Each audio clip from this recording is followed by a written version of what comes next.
Mi invitado hoy es Mario Lubetkin, representante regional para América Latina y el Caribe de la FAO, la Organización de Naciones Unidas para la Alimentación y la Agricultura.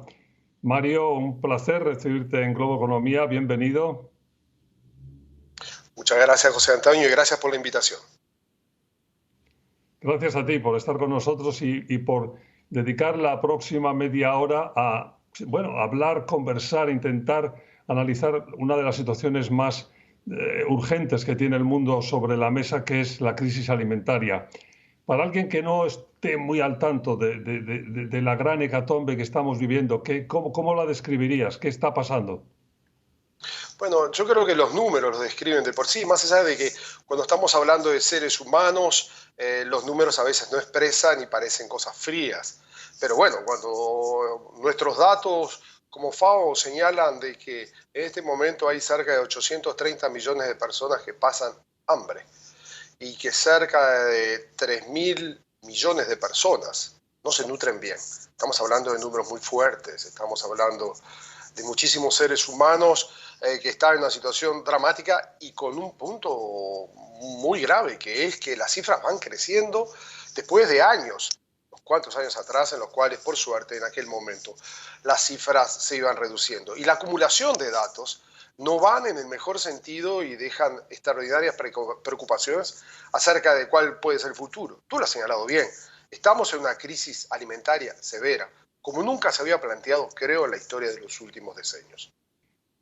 Una crisis que además se ha visto, bueno, especialmente agudizada primero por la pandemia, ahora por la guerra, la invasión de Ucrania por parte de Rusia. ¿En qué medida los últimos 3 años todo esto se ha trastocado aún más de lo que ya, como dices, muy bien estaba? Porque esas cifras son escalofriantes cuando uno las escucha, ¿no? 830 millones de personas que pasan hambre cada día, ¿no? Que dices, bueno, ¿cómo en un mundo como en el que estamos, de tecnología, de avances, de progreso, todavía se puede tener ese tipo de cifras o esos 3.000 millones malnutridos, que es escalofriante, vamos, pero ¿de qué manera estos últimos 3 años han incidido todavía más en profundizar esa crisis?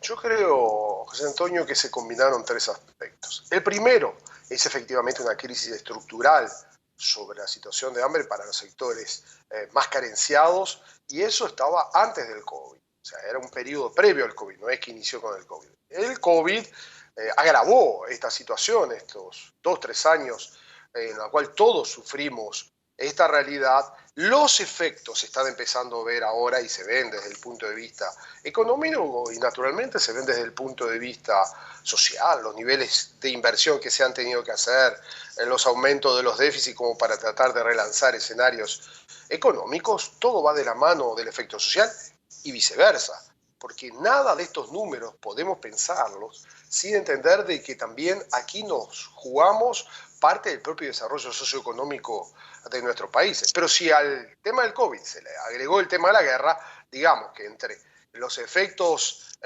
estructurales más los efectos del post-COVID, más los efectos de la guerra, es una combinación tremenda, pocas veces parecida en la historia de la humanidad, al menos en los últimos decenios, sin duda.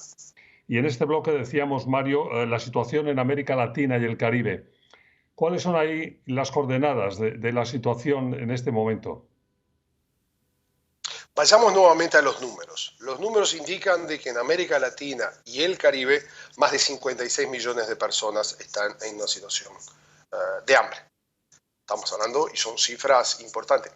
Lo contradictorio en todo esto es que las condiciones de producción alimenticia que tiene América Latina y el Caribe permitirían alimentar a 1.300 millones de personas. Nosotros somos poco más de la mitad de esa cifra y estamos con un escenario de hambre de más de 56 millones de personas. Con un dato que es importante, y esto tiene que ver con la pregunta que tú me hacías, José Antonio, previamente, que es el hecho de que antes del COVID, los niveles de hambre, para señalarlos, eran un 30% menos de lo que es actualmente. Es, según nuestras cifras, nosotros hacemos una elaboración de Suiza de cifras anuales, que las presentamos en el mes de julio de cada año en Nueva York.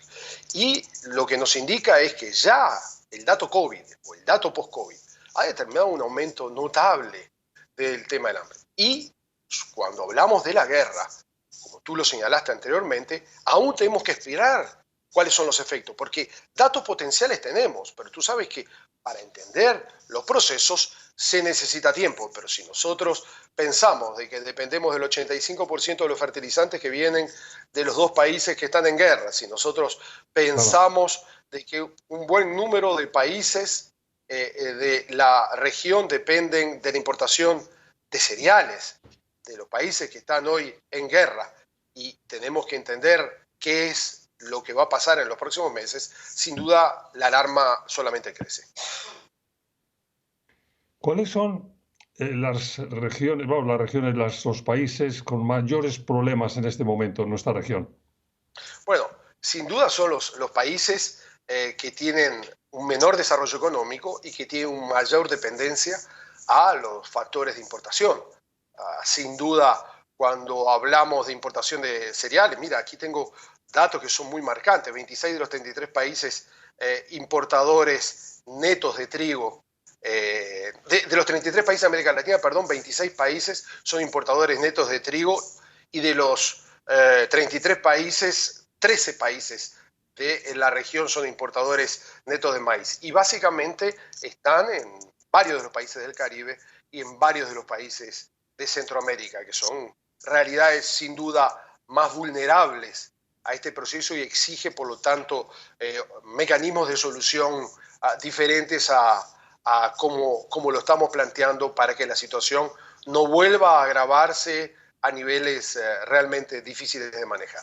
Tenemos que encontrar, a su vez, mecanismos alternativos para la financiación en la producción. Cuando nos ponemos a preguntar cómo ayudar a los productores agrícolas, creo que hay que fortalecer los sistemas de protección social y mejorarlos de forma tal de que no haya un avance de los escenarios de pobreza en el sector rural, sino haya un avance de la parte productiva. Tener un poder de compra y de transferencia de ingresos superior al que tenemos actualmente. Activar mejores programas alimenticios junto a escenarios alternativos desde el punto de vista financiero, y tener la relación, establecer una relación cada vez más profunda entre desarrollo económico y protección social, que finalmente también va a ser desarrollo económico. Está claro, Mario. Pues muchas gracias por haber estado en Globo Economía. Gracias a ti, José Antonio, a disposición cuando lo necesites para lo que podamos respaldarlos en este importante ejercicio que es el de generar conciencia en los actores y en la opinión pública, que eso es absolutamente clave si queremos resolver este tema crucial a nivel internacional. Así es, muchas gracias. Fue Mario Lubetkin, representante regional para América Latina y el Caribe de la FAO, la Organización de Naciones Unidas para la Alimentación y la Agricultura.